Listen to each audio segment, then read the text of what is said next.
Sullivan, Director of United Steelworkers District 6.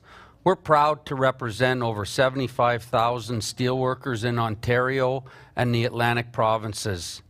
Tonight I'm pleased to be joined by Kevon Stewart, who's my assistant in District 6 and who has been leading much of the work that we've been doing. I'm speaking to you today from the traditional territory of many nations, land that has been inhabited by Indigenous peoples from the beginning. In particular, we acknowledge that we are on the territory of the Mississaugas of the Credit, the Anishinaabe, the Chippewa, the Haudenosaunee, and the Wendat peoples. This land is covered by Treaty 13, signed with the Mississaugas of the Credit, and the Williams Treaties, signed with multiple Mississaugas and Chippewa bands. This territory is now home to many diverse First Nations, Inuit, and Métis peoples, and we are grateful to be able to live and work on this land. Thank you. Thank you to everyone who is joining us for this edition of News at 6 Live. This is part of our efforts to elevate how we inform and communicate with you, our members, about our union's activities. We are the largest district in our union. So as you can imagine, there is a lot that is happening and much more to be done every day. In August, we were able to finally get together for the USW International Constitutional Convention, which has been delayed for 2 years. It was the first time steelworkers from Canada, the US, and the Caribbean got together in person since 2017. The work we do at the International Convention is essential to our union and how we defend our members' interests. This is where we set out our priorities for bargaining, for health and safety, for education, and for political and legislative action, and much more. At the end of this year's convention, we came away with 3 major constitutional changes. First, to our Veterans of Steel program, so that local unions can now establish this program locally.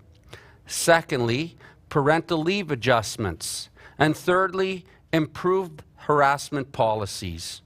I encourage you to learn more about these major constitutional changes and other highlights and resolutions that were passed at the convention by visiting the website that is displayed on your screen right now. I want to take a moment to commend our international president, Brother Tom Conway, for leading us through the successful convention. Tom spoke on the state of our union, our wins, our challenges, and more importantly, our focus over the next few years. I have no doubt that Brother Tom will continue to lead our union effectively and with steady hands. Thank you, Tom. District 6 was well represented with 265 delegates to the convention. I saw many of you get up to the microphones to speak on resolutions with pride and with passion. And I saw many of you interacting with fellow steelworkers from not just other provinces, but other states, exchanging ideas and learning from each other. I know that our members who attended the convention have returned to your local unions with knowledge, with experience, and with a renewed energy to continue your great work in representing our membership. You know, last week I was fortunate to attend the 3rd Steelworkers National Indigenous Gathering in Sault Ste. Marie, another event that had been postponed since the beginning of the pandemic. But we held it in the Sault, because steelworkers there have formed strong working partnerships with the Batchewana First Nations and with the Garden River First Nations. Their partnerships are founded on mutual respect, built over time, and we wanted to highlight that for other steelworkers to hopefully follow suit. That's why it was so great to see over 100 steelworkers from all across Canada in attendance. We were also joined by many Indigenous guests who shared their experiences with us. The event was kicked off with the lighting of a sacred fire, and it remained lit throughout the gathering. We learned and we talked about issues that Indigenous people face every day in their communities and workplaces. Reconciliation is important, and I know that it is vital to our country and to our union. This gathering was a good step towards a more meaningful reconciliation with Indigenous peoples. Next week, our Women of Steel from across Canada will be gathering in Quebec City for the National Women's Conference. And I'm proud to say that once again, District 6 will have great representation at the conference. In fact, we'll have the largest delegation at the conference. I want to send a shout out to Tracy Wynn and a special thank you. She's our South Central Ontario Area Council President, and she worked with the Steelworkers Family and Community Education Fund to organize a Solidarity Express bus, a bus that will take 60 women of steel from Cambridge and from Toronto to the conference in Quebec City. I want to wish all the delegates a good conference filled with learning and with building solidarity. We're a much stronger union because of the expanding participation and the contributions of our Women of Steel. Now I'd like to take a bit of time to talk to you about the bargaining that's been happening in District 6, and I'm happy to let you know that we are truly bargaining in better times. We spent too long on the defense, too long fighting aggressive employer attacks to our pensions, to our benefits, and to our overall working conditions. Too often we've been forced to strike, or we've been locked out in these struggles. But now steel workers across our district, we are negotiating some of the best contracts we've seen in decades. Our two locals at Algoma Steel and Sault Ste. Marie, Local 2251, which represents 2,200 production and maintenance workers, and Local 2724, which represents 550 salaried employees, including office, technical, and frontline staff, have just won a 5-year contract with 3% wage increases annually. On top of that, they've secured further increases from annual cost of living adjustments, annual pension improvements, and numerous improvements to contract language and benefit plans. This includes improved health benefits at retirement. Our two Stelco locals, Local 8782's 3 units in Nanticoke with 1,150 members, and Local 1005 600 members in Hamilton, have also ratified 5-year deals with very strong annual wage increases plus cost of living adjustments and additional market adjustments for the skilled trades. Pensions, benefits, and profit-sharing provisions also saw improvements. Local 8782 has added a new domestic violence leave for the first time in their contract. You know, adding domestic violence leave in our contracts has been a commitment for our union, and it is a key part of our campaign to end violence against women. I can tell you that these major gains by our steel locals in District 6 are being closely considered by our fellow steelworkers in the United States, who are also in negotiations, but with their employers south of the border. Our members in the steel sector have been under attack for years, going through CCAA bankruptcy and insolvency cases to damages caused by illegal foreign dumping. So these bargaining wins, they're well deserved. And I want to thank our members and thank the local leaders and the bargaining committees, as well as our staff representatives, for coming together to make it all happen. In Northern Ontario, our Wood Council locals came away with a 4-year collective agreement with 3.5% wage increases each year, as well as improvements in all areas of the agreement. This pattern bargaining with multiple locals was to ensure greater fairness and improvements across the sector, and the Wood Council has been successful in achieving these pattern deals. one employer after another. In Chalk River, in Eastern Ontario, 900 steelworkers in 3 bargaining units at Canadian Nuclear Laboratories have made real gains in new collective agreements.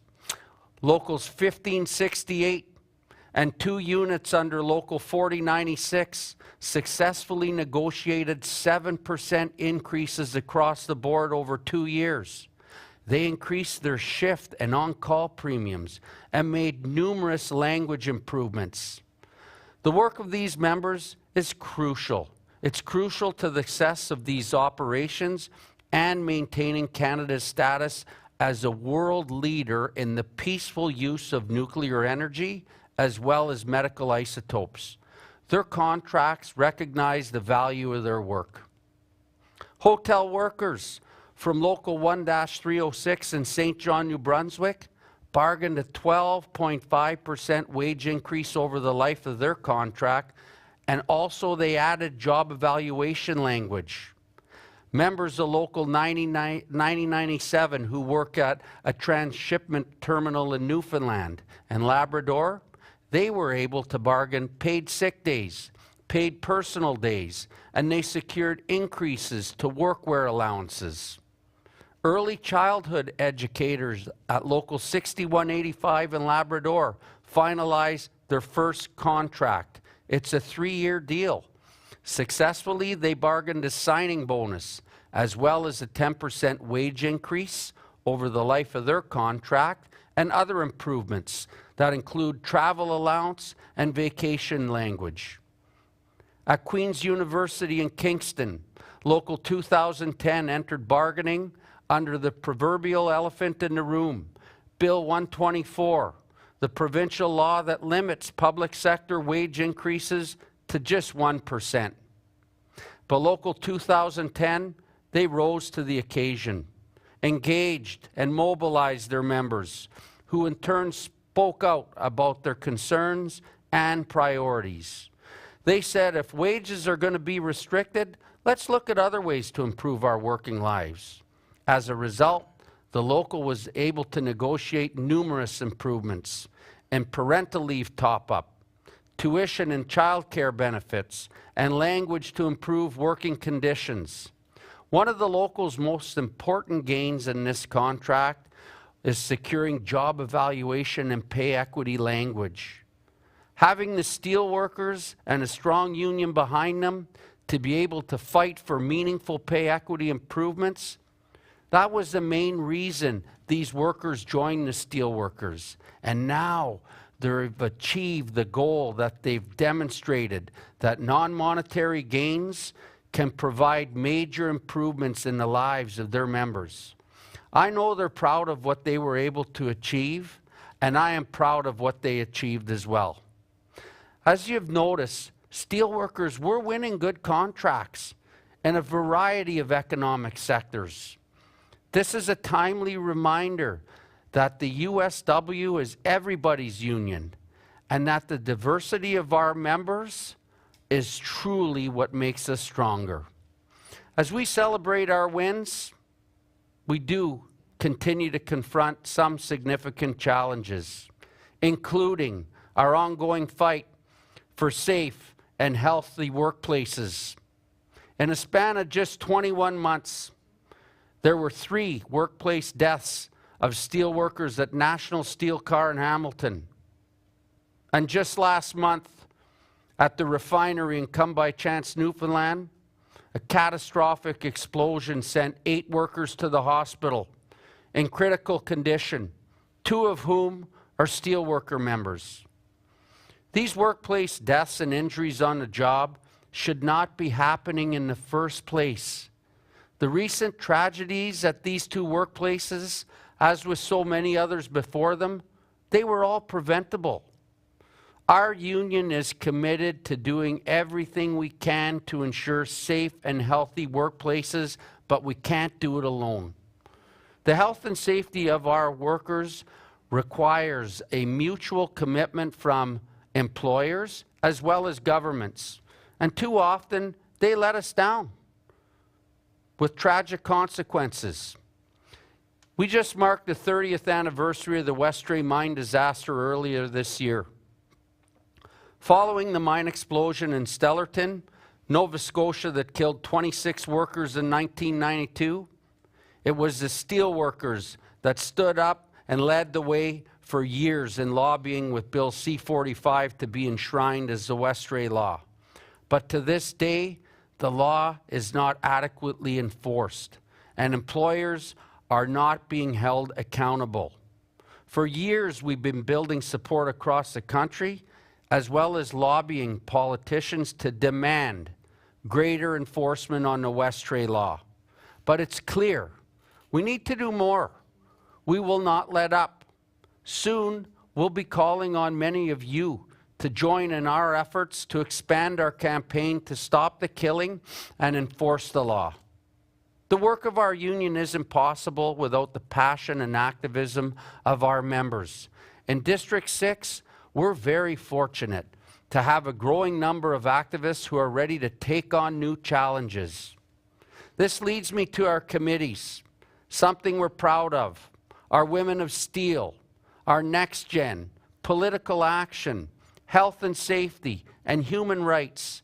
These committees are coming together. They're working to engage new members and provide training to those wanting to get involved. This grassroots work is expanding our network of activists, and it's building solidarity and power within our union. Another task our committees have taken on is our union's involvement in the process to select the new leader of the Ontario New Democratic Party. Listen, it's no secret that the Steelworkers is a partisan union. We support the NDP. Steelworkers were co-founders of the party, and we are committed to ensuring it remains a party of and for working people. We saw in the last Ontario election that Doug Ford and the Conservatives, they put on a working mask to try to lure union members to support them. But we know that's all it was, a mask, because Ford's policies, they show otherwise. Through Bill 124, he's capped public sector wages, the wages of our members, and many other frontline workers to just 1%. He also refuses to enact paid sick days to help protect workers on the job. Ford's Conservatives, they've weakened our education system, and now they're gradually breaking down our public health care system to make way for privatization and enrich for-profit operators. And this is why we need to come together and engage in political action, and to be part of the process to select the next leader of our party. Our party is fractured. It's currently splintered, and we need a leader that understands labor issues, worker issues, a leader who's not afraid to come out and talk about unions and labor. And we need a leader who will bring more working class voters back to the NDP. So over the coming weeks and months, I encourage you to engage with our committee members and get involved in this campaign. Before we head into our question and answer period, I wanted to ask each of you to take a minute to support our members who work as airport security screeners across Ontario and the Atlantic provinces. These members are in bargaining with private, multinational security corporations that are overseen and funded by an arm of the Canadian federal government called CATSA.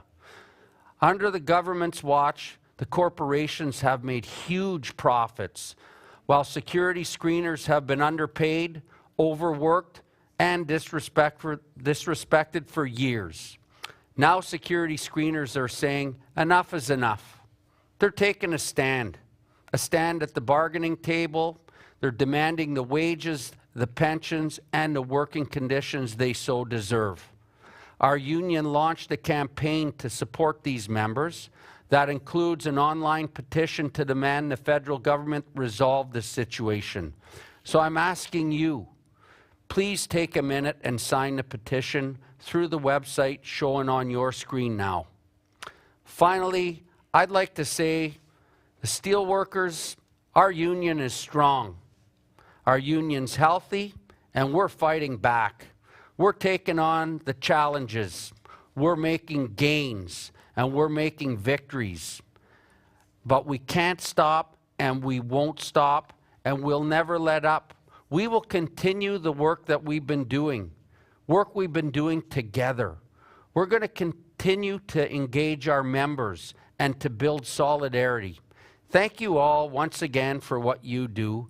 It's truly making a difference for you and for your co-workers and for our union. And with that, let's go over to Kevon and start our question and answers from some of our members. Kev. Thank you, Miles, and thank you for that wonderful overview. Truly, our district is truly awesome, and it's good to hear the success and the highlights that we've done, so thank you for that. And before I get to my first question, I also want to thank the membership for submitting all these questions for Miles to answer. So again, we thank you for that. So Miles, without further ado, let's get to the first question. First question comes from Earl Samuel from Local 2784. Earl wants to know, workplaces are still experiencing workers' shortage, my workplace included. What are some of the ways to help attract and retain workers, especially to workplaces with unions and a solid contract? Well, I think the answer to that is it's about respect in the workplace. I think that if the employers respect their workers and provide a safe and healthy workplace, that's a start. Good collective agreements, if the wages are fair, if the benefits are there, if there's a pension, not only are they going to retain their current employees, I think at the same time, they're going to want people to apply there. They're going to be able to attract, and they're going to be able to keep the workplaces manned and healthy going into the future. It's good for our members, it's good for the companies too, and it's the right thing that they should be doing. Perfect, thank you. And Earl, I hope you got the answer that you're looking for there. Moving along, the second question I have for you, Miles, is from Davida Charon out of New Brunswick, Local 1-306. Davida wants to know, it's great to see that we have several active committees in our district. What is your advice for a new union member to get involved, and which committee should I start with?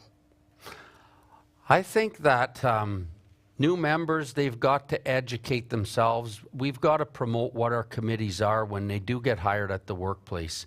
And we've got to show them what there is that's offered for them to become a part of. I think that once they see that, they can have an opportunity, as long as their local backs what they want to do and gives them permission. Maybe they can come and be an observer at one of the committee meetings and see what Next Gen does, or what Women of Steel does, or what the political action does. You know, a lot of our members don't have to just be on one committee. There's multiple opportunities. They can be on 2 committees at once, but it starts with seeing what's the best fit for you and what makes most sense and what you want to be active in. I want to make sure that we encourage not just our new members that are coming in, but our existing members. Join our committees, be a part of it. There's lots to learn, and you can make a big difference by joining up. Perfect, thank you, Miles. And Davida, I hope that that answer suits your question that you're seeking. And again, you don't have to choose one. There's multiple committees. Join up and get involved. The third question, Miles, comes from Steve Bailey, Local 7175. Steve wants to know, a good chunk of Canada's infrastructure has been built off trade unions. I have seen the U.S. ramp up their infrastructure projects that seem to benefit a lot of our brothers and sisters in the U.S. Where do you see our province ramping this up, and how could we play a role making sure that these projects are union-made? Oh, I think we can play a real role with this, with our province and with the governments. I think it starts with enforcing the trade laws. I think that trade laws are critical, they're crucial. Why would we want to import things from other countries when they're made here in Canada and they're accessible here?